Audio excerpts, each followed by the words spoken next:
One of the basic principles of embryo implantation is that the embryo must make contact with the surface of the endometrium during a specific point in time that we call the window of implantation.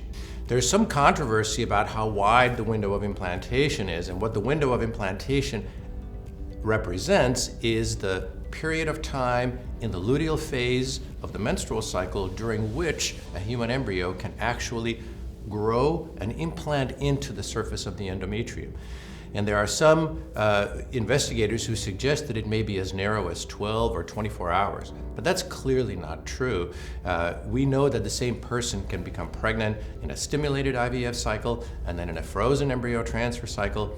The onset of progesterone is displaced by easily 72 hours in those two situations. And so if the same person can become pregnant with progesterone stimulation differing by 72 hours, you know the window of implantation has to be at least that wide. And that's what it is. The window of implantation in the human is at least 72 hours wide. The ERA uses molecular biology and molecular techniques to evaluate the luteal phase endometrium in an effort to figure out when the optimal time is for the embryo to be transferred and therefore to implant in the endometrium. All of that is very interesting, and that technology should be used for us to evaluate the endometrium. The problem with the clinical application of the ERA is that it assumes that the personalized window of implantation is only about 12 hours wide, which it clearly is not, or the same person could not become pregnant in a stimulated IVF cycle and then in a frozen embryo transfer cycle. So since the window of implantation is at least 48 and perhaps as much as 72 hours wide, moving the progesterone onset by 12 hours in one direction or another cannot possibly have an impact on embryo implantation rates. And that is why there are no good studies that have demonstrated an improvement in implantation rates by utilizing the ER in a clinical setting. That doesn't mean that it's wrong for the scientific evaluation of the endometrium, but its application in the clinical setting is not valid. And the one thing that we found out a long time ago is that if we did not have adequate estrogen preparation, you then had very inadequate luteal progression. So the luteal phase really depends on the endometrial preparation ahead of time. So keep that in the back of your mind, because a lot of the studies that have been done or that have purported to show that, oh, the window is displaced and all that other stuff, yeah, they're just looking at the duration of progesterone. They're not thinking about, did we get adequate progesterone receptors during the priming at the beginning? Okay, enough preamble. I have no relevant disclosures. We're going to talk about hormonal control, about endometrial receptivity. We're going to differentiate between various routes of administration of estrogen and progesterone, and we're going to talk about appropriate timing of the initiation. So, I like to think of endometrial receptivity as being just a component of really the three major classes of factors that are involved in embryo implantation. And really, embryo quality is probably the most important one. That's probably the rate-limiting step of what we do. But it's good to remember that endometrial receptivity needs to be adequate, and if it's poor because the endometrium is distorted by myomas or something like that, that will prevent embryo implantation. And of course, if you have bad transfer technique, or if you put the embryo into the wrong place, then it's also not going to implant. So it's a component of the overall picture of embryo implantation. The other thing that I really wanted to share with you is this concept that implantation is a mechanical event. So it's not a black box where you put the embryo in there and then you close your eyes and you hope that pregnancy occurs. That embryo has to somehow make its way to the surface of the endometrium. So how do you know that it's opposed, that it's actually on the endometrium? You say, well, I put the embryo into the endometrial cavity. I see that on the ultrasound, so I know I did that. Okay, yeah, you put it into the endometrial cavity, and where is it now? So it is not touching the surface of the endometrium, right? The endometrium is secreting all of these major mucin molecules, the proteins that are then saturated with the physiological fluid, and that is how the embryo floats around in the endometrium. I would suggest to you then that is, of course, how it also migrates from the fallopian tube, or for that matter, migrates back out into the fallopian tube when you get that occasional ectopic pregnancy after an embryo transfer. So it has to come down to the surface somehow, and that's the mechanical part of the implantation. So how does the embryo migrate towards the surface? So it doesn't have a flagellum, has no means of locomotion, and even if it did, it would be very hard to get through all of that mucus. So the mucus has to be absorbed and has to be gotten out of the way, and that is the function of the endometrium. So if there is some sort of physiological principle of how it is that the endometrium allows the embryo to implant, it has to include the uptake of the secretions that are filling the endometrial cavity that allows that endometrium to come down, make contact, and actually implant. And here's a great picture from a paper that was in the New England Journal, now, unbelievable, that was 22 years ago, showing the blastocysts sort of being opposed next to the endometrium, and you see the little bumps underneath there. I don't know how well that projects. The word pinopods are under there, and I'll show you some pictures of that. That is probably the epiphenomenon of the surface epithelium taking up those macromolecules, and then by osmotic pressure, they swell up and make these bumps. So the bumps on the surface of the endometrial cells are not receptors that are reaching up towards the embryo. They're tiny, they're just a couple of microns, but they probably are an indicator that the embryo is coming down. Denny made me do this, okay? In case you're thinking of the embryo as a soccer ball. Okay. So these are pinopods. They were described by Alexander Psychos back in the 1990s, and he was Greek, and that's why he came up with this term as opposed to pinocytosis. These are the pinopods, and that's what they look like. They're bumps on the surface of the endometrium, and if you imagine that epithelium took up MUC1, MUC2, all of those mucin molecules, then that it might absorb the fluid and then be swollen up like that. All right, so estrogen and progesterone. So both are needed, alone are sufficient, and no other factor has been found to improve endometrial receptivity. We tried LH and we tried HCG. Some of you may recall the studies where they tried to flush the endometrial cavity with HCG prior to embryo transfer. None of that has panned out. So we're back to estrogen and progesterone. It's useful to remember that nature does not have sort of step functions. It doesn't go from 0 to 100. There's always sort of gradual rises. There's a gradual rise to LH, gradual rise to progesterone.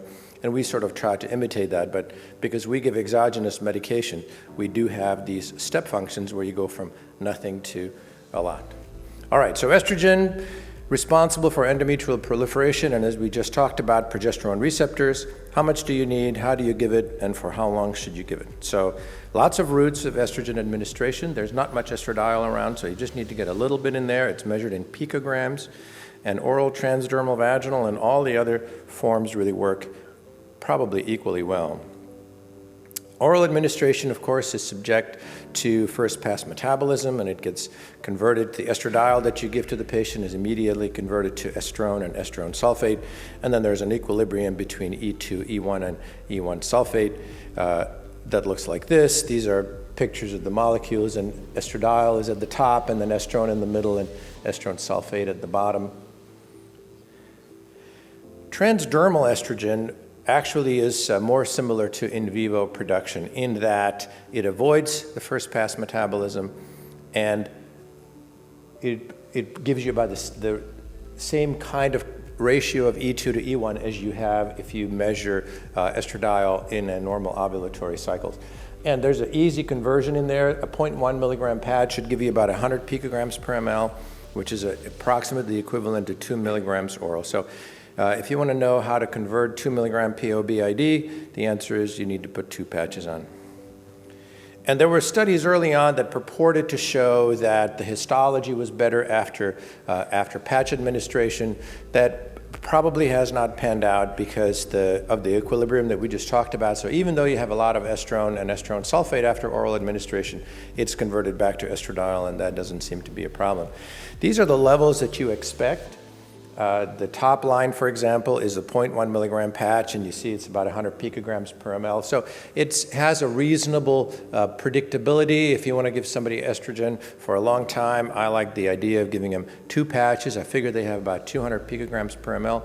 I will tell you that there's a huge variability. If you measure estradiol, which you can in a patch, because it should have theoretically constant levels, right? Not much point in measuring it after oral administration, because you know you're going to have these spikes and troughs, that it varies hugely from person to person, and even within the same person from day to day. So this is lovely, but I think that those people would have had to have been locked up someplace.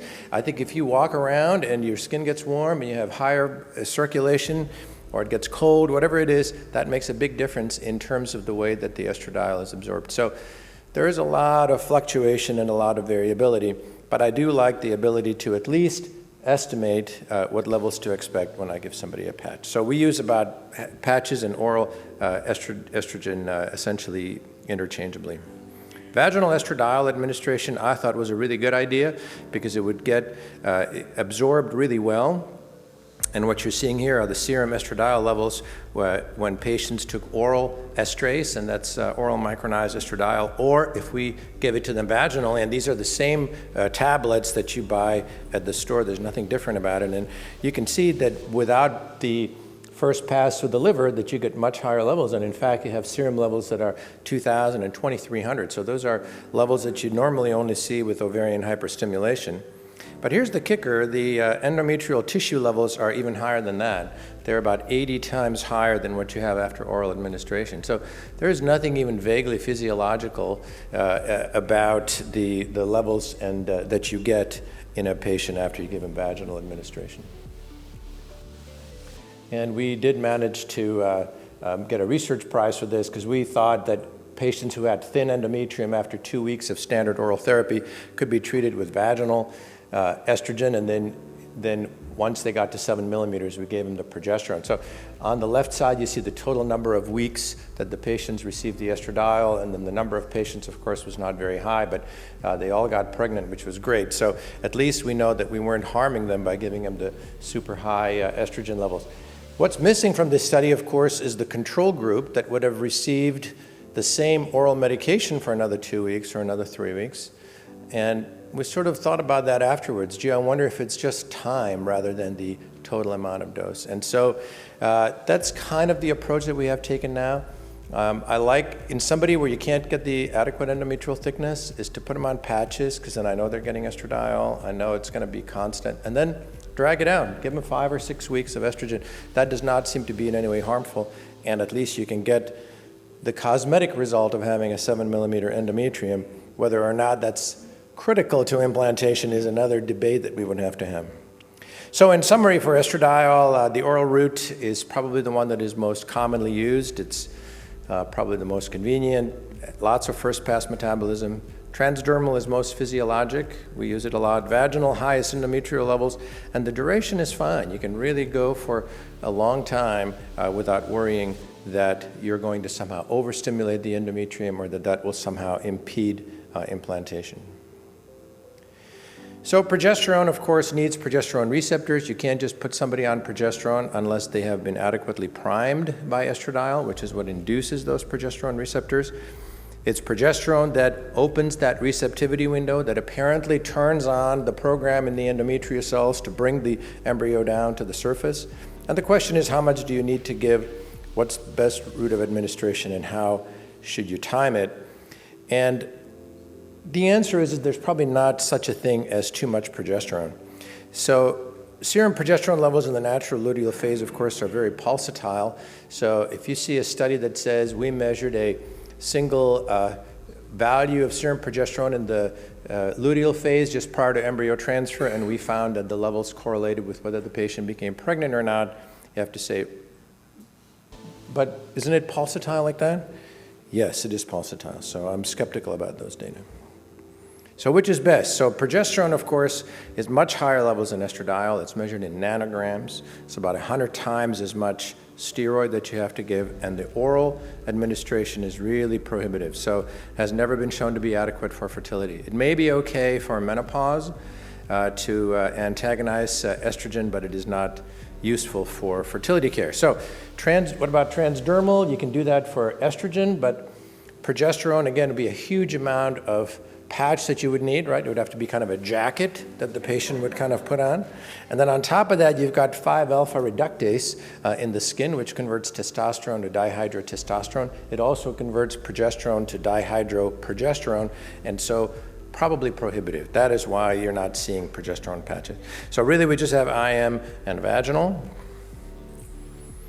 And just as with the estrogen that I showed you, the endometrial progesterone levels are much higher after vaginal than even after intramuscular. This was our study from '94, but there's a prettier slide, which is this one, which was Ciccinelli and De Ziegler, where they looked at serum progesterone levels. And these are comparison of vaginal progesterone, which was crinone, the gel, and then intramuscular progesterone was in the other group.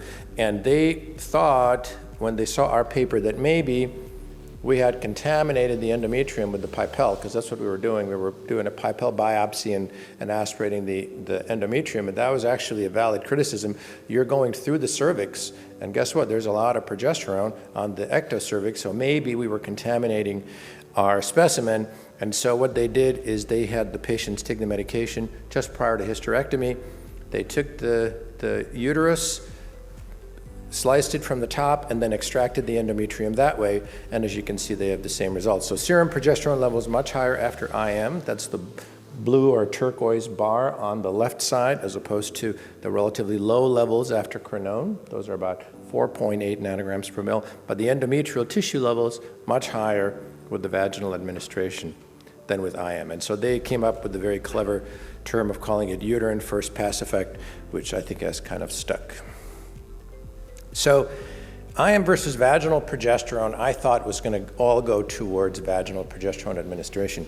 And in fact, there were, not only were there any number of studies, but this was a meta-analysis. This is from the Cochrane database, and it's not quite statistically significant. You see the bar down at the bottom. It's skewed over towards the right, which favors vaginal, and then there was one of these that turned out to be statistically significant. I think this was the clinical pregnancy rate at the bottom, again, favoring vaginal progesterone. And so that's where life was, and life was good until, of course, we had the Kate Devine study in fertility and sterility, and that's why we're all still having to use IM. So this was a randomized clinical trial, which you had IM in one group and vaginal in group B, but every third day they got one shot IM, and then group C was vaginal alone.